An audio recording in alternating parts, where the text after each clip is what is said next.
Welcome back everybody to Forza Motorsport. So we're continuing on with the 20th anniversary tour in the final championship, Spirit of Forza Motorsport 7. So yeah, this is pretty much my favourite, more modern Forza Motorsport, better than the one we're currently on, and certainly an improvement over 6 and 5 that preceded it. And yeah, let's see what car we're going to be racing in. So we're going to be in the 2018 Porsche 911 GT2 RS, which has the following stats. Pretty damn glorious in terms of acceleration and speed. Not quite as great for handling and braking as you might expect, given it's in R class, but still 691 horsepower, 553 pounds-feet of torque from a 3.8 litre twin turbocharged flat 6, weighing in at only 3,197 pounds, and rear-wheel drive and rear engined. So yeah, more track orientated than perhaps the standard GT2. But still, pretty damn glorious looking car, and yeah, plenty of power on the go. So we can change the colour, but to be honest I feel like the grey is the one that's, or silver, suits it best, and it looks like the version that is on the cover of the game itself that we're representing here. So yeah, only seems kind of right to do that. So yeah, our first track is going to be at Homestead-Miami Speedway on the road circuit for 6 laps. And as per usual, we don't upgrade the car on its first race, but tuning wise, as you can see, it doesn't really feel like it needs any extra power though. 0 to 16, 2.9 seconds, 0 to 105.7 seconds, and it goes to a top speed of 213 miles an hour, which is hardly shabby. So yeah, let's get going. So sorry if you can hear any ambient noise or anything like that in the background. Currently dealing with a very, very hot day where I am right now, and yeah, quite frankly melting as it is, and that's not with closing the windows or having a fan on in the background. So do apologise if that's something you can hear, but quite frankly I am sweating as I am, and that's with windows and fan on, never mind without. So yeah, no real options unfortunately. The final bend on Homestead. Stay just the far way it left goes, I the guess. transition on the banking to avoid unsettling the car. Right, staying 12. And it's looking like it's going to be hot and dry on this track as well. Has the fuel thing broken? Yes, it has, because it's saying we've got less fuel than we have, and yet it's saying we don't need any pit stops.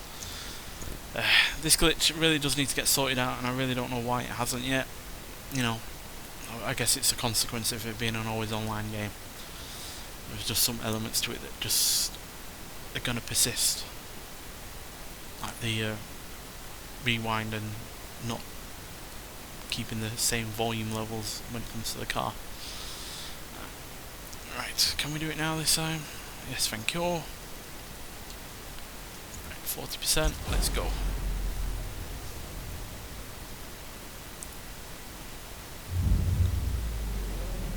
I think I've been on Homestead-Miami for quite some time, so hopefully I'm not too rusty at it.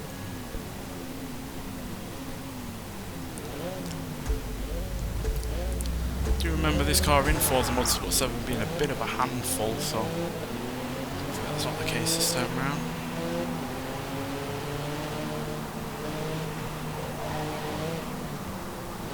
Don't know if this audio is as loud as it can be. I do have a loud fan in my ear, so that's probably why I'm not hearing it all that well. You guys can hear it fine and dandy.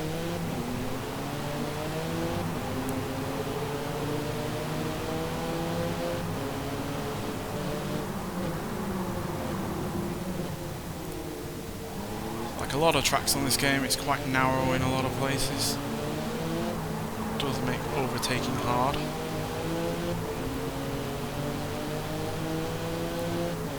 Have plenty of power on the go, and the brakes are fairly good.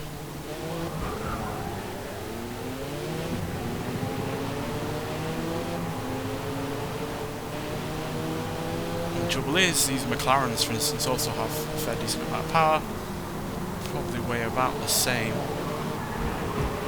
I doubt their brakes are poor either.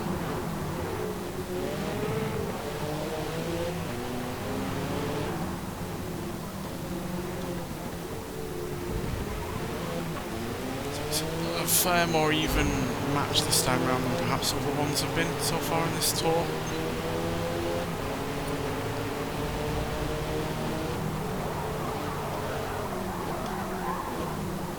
Yeah, this car does like to oversteer, even though obviously it's got the engine over the rear wheels and the tyres are hardly skinny. At the end of the day, that kind of weight configuration isn't always the best when it comes to handling all of the time. Most of the time it is perfectly sedate and manageable, but there is the odd occasion where you got the rear end just stepping out and it does not help you whatsoever.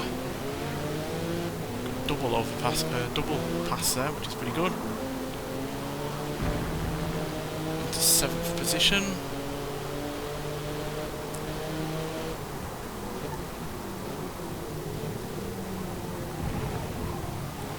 Too much in the way of scrapping so far either, so that's good.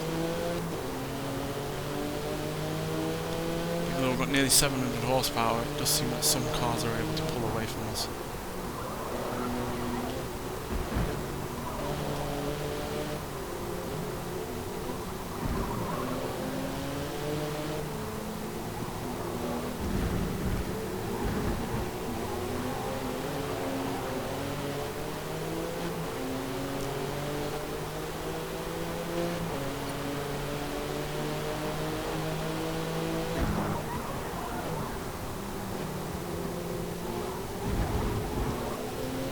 This car does have over, say, an all-wheel drive car, or even a car with the engine up front, is the fact that it's got quite good turning, because you've got no real restrictions on the front end axle.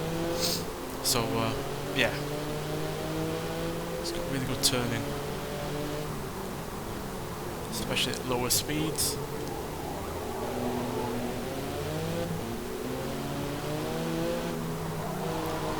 To be honest, I don't think there's that many of either of those kind of cars here. There obviously are Mercedes vehicles here that are front engined, but most are mid and rear wheel drive.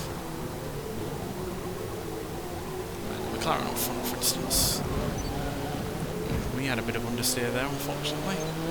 Slightly overcooking it. Sweaty paws in this kind of temperature isn't helping.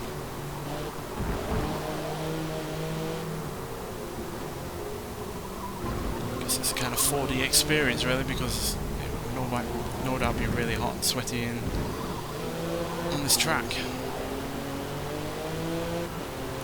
I very much doubt this car has aircon. 3 to go.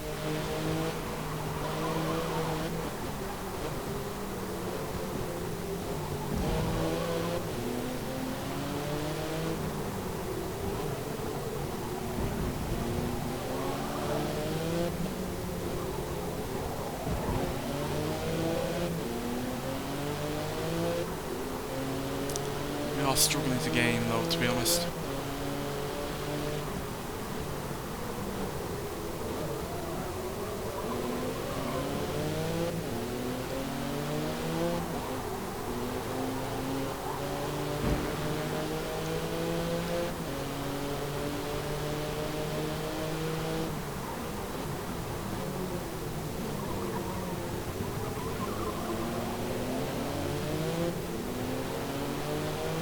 Don't think we quite have that kind of supercar performance edge, because the 911, quite frankly, is always going to have one foot in the sports car side of things, given that is what the base car kind of is.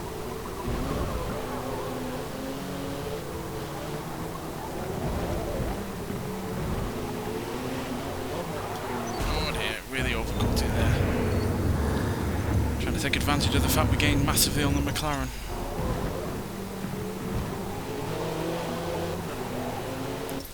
Pause it just in case the sound has gone down. I can't quite hear anything, so I'm none the wiser.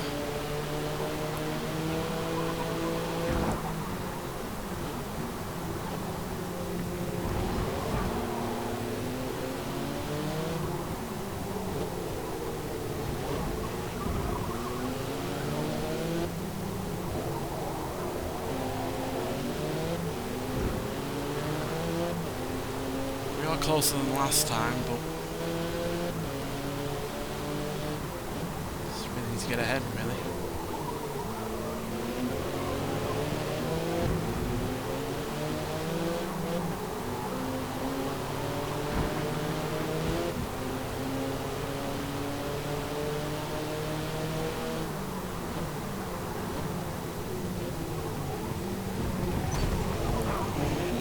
McLaren there, a bit slow in that corner.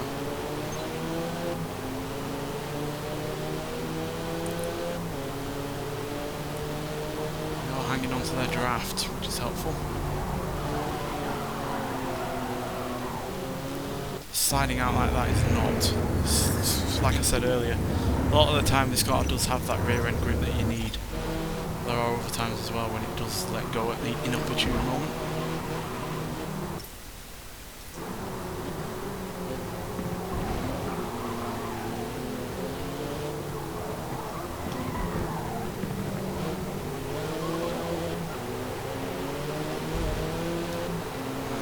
Was a little bit skittish on the rear end again there.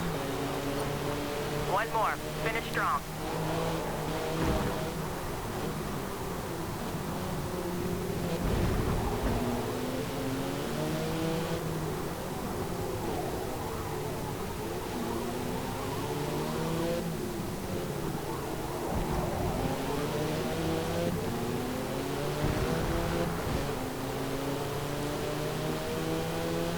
Come on.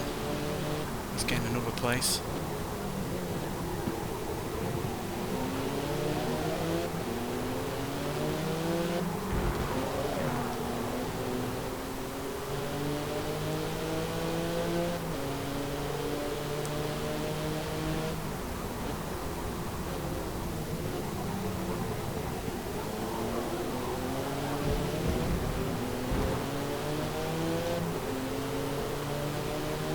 Looks like we're going to have to settle for 7th, unless we can really nab it in the bag and this is the final bit. Well, not by cutting the corner that much, we will.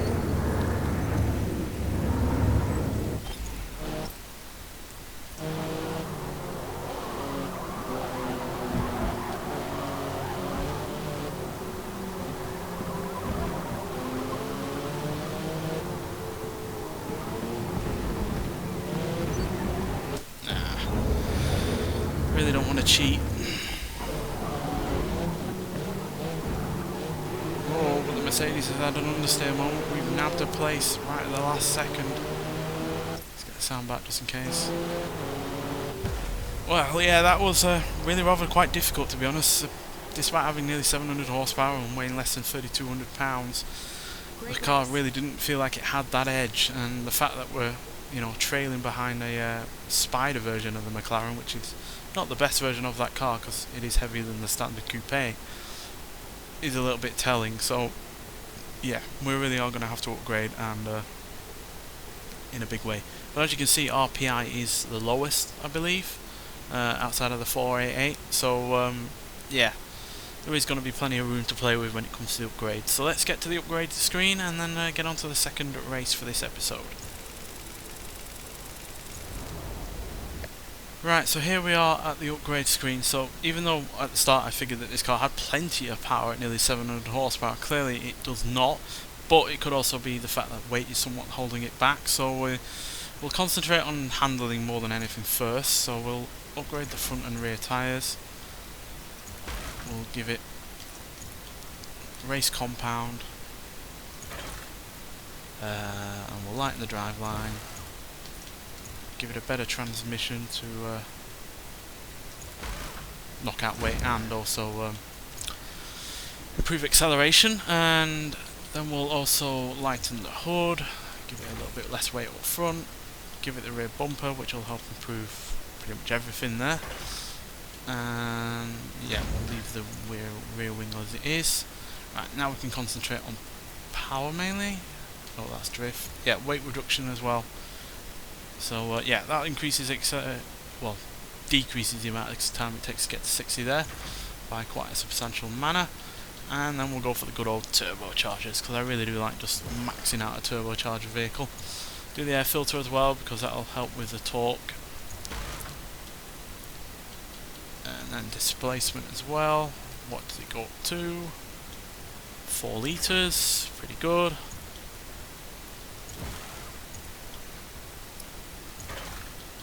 We'll lighten the flywheel as well so it revs harder and faster. And we're going for a silly amount of horsepower here by the sounds of things.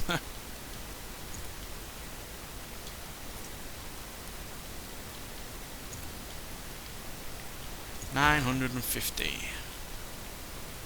Even with that, it doesn't look like we've got full PI, but I believe we've done mostly everything.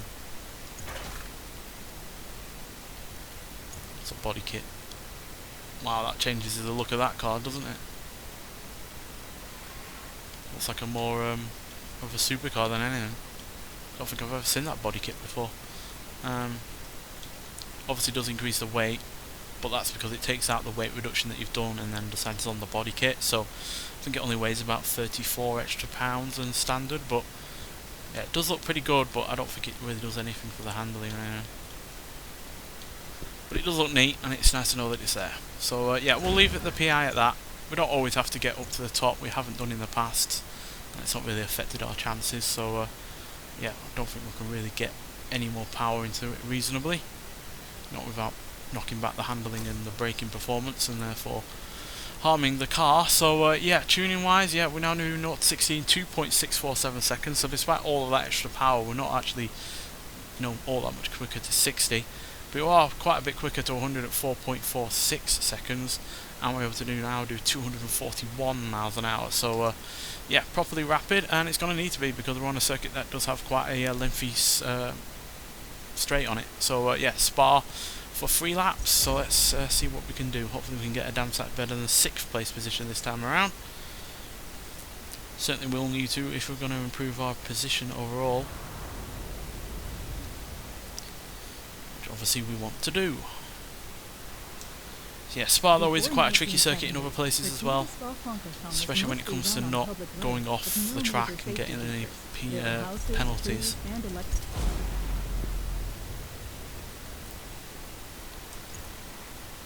But with this amount of power and the better tyres, reduction in weight, we should hopefully do well.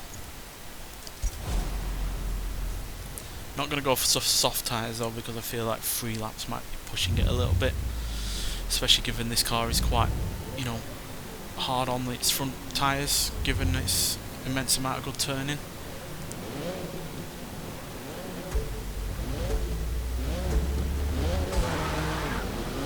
Certainly going to be a lot more rapid off the line. Too rapid. I really did not realise how quickly we're going. I do apologise. Get the sound back. Yeah, this car's deceptively quick.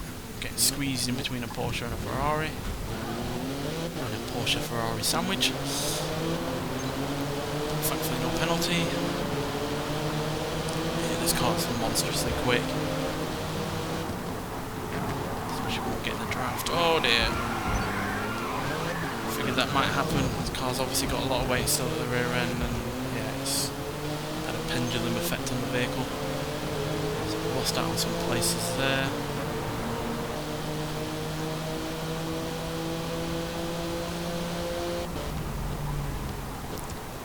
We know to look out for that now, because there is some snap oversteer that we've got to be wary of.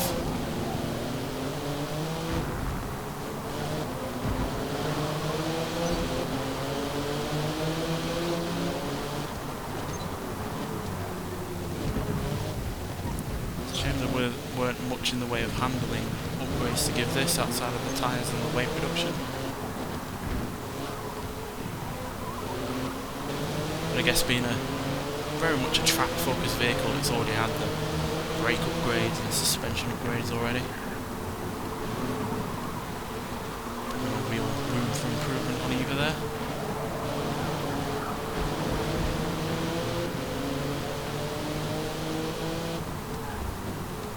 I personally wish they were a bit more detailed when they came to their upgrades. I really think it's silly and quite vague when they call them race brakes or sport brakes.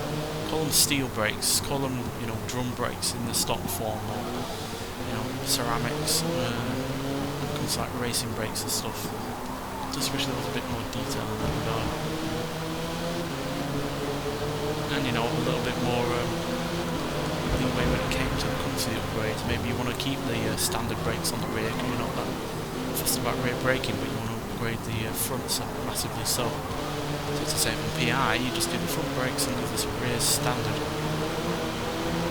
That kind of upgrades that I really wish had more detail. I wish this game in general had more detail.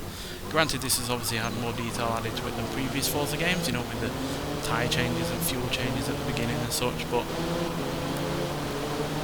there is definitely more they could do.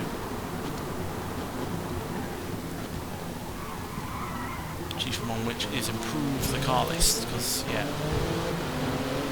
the car list on this game is nowhere near as good as Forza Motorsport 7's was. Yes, this game does have some cars on it that game didn't, but that's purely because this is just a newer game.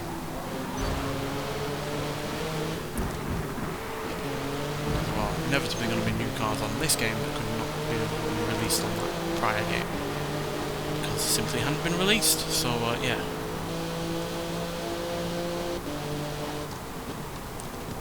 There's very few cars here that I'd say are greatly missing from the previous game. But we are currently in 5th, which I just only now noticed, which is at least better than last time. Looks like we've got all of this power though. Just fly out the corners. Rocket down the straights. 4th place does have a half a second penalty, so if we're less than half a second behind them, we will gain that place. I want to be higher than 4th, quite frankly.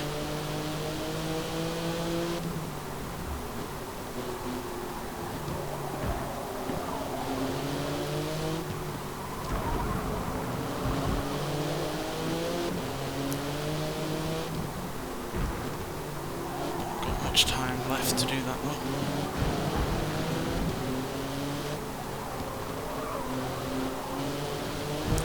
I feel our immense power really is going to help here.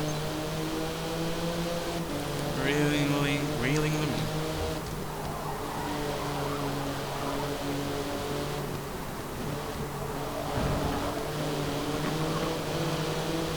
By 4th place, which is now mine. Oh, hello again. Side by side, oh, massive amount of understeer there, unfortunately. A bad rejoin on my part. Come on, get back ahead of him, or at least alongside before this next corner. Last lap. Let's go. Yes. Power, power, power. Come on, let's get ahead.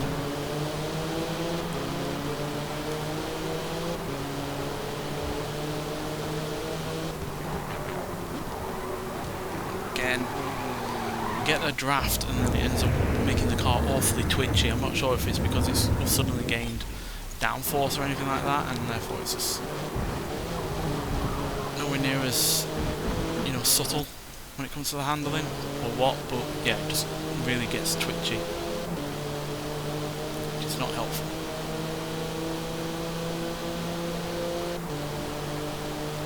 What is helpful is getting up to 199 miles an hour.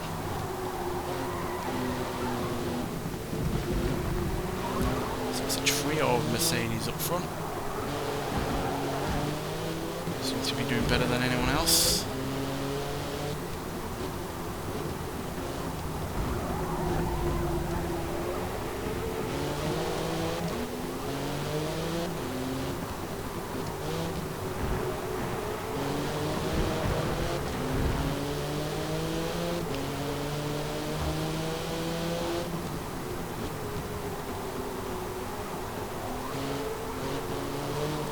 Get a third, that'll do wonders for our position overall.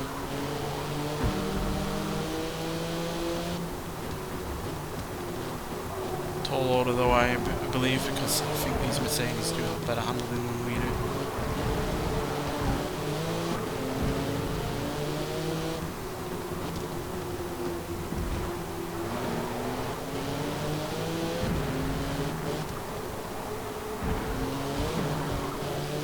power, power. Come on, use it. It's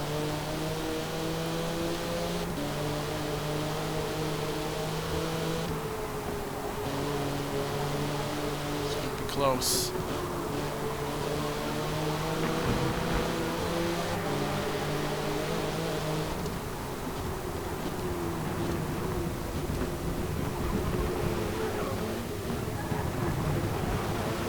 Can we get a second? Come on. Speed! Oh, so close. About 0.1 of a second, I believe. But yeah, at least we got third, and that is a podium position, and that is definitely going to help us. Less than 0.1 of a second in it there. And second place was only 0.6 of a second behind first. So yeah, extremely close finish there. So yeah. But a really rather enjoyable race as well because of how close it was, and yeah, really enjoyed learning the car as well. So yeah, that shoots us up into third place overall, which is very helpful. Means we're only 4 points behind second and 6 points behind first, so still really rather quite a lot to play for still in this championship. So yeah, I look forward to doing the next two races, which are going to be the final two races in this tour overall, and then we get that Acura as a reward, the NSX Type S I think it's called, which again I'm really looking forward to driving and reviewing, which there will be a review of once we get it. So yeah, but nonetheless, thank you for watching, and I'll see you in the next one. Bye.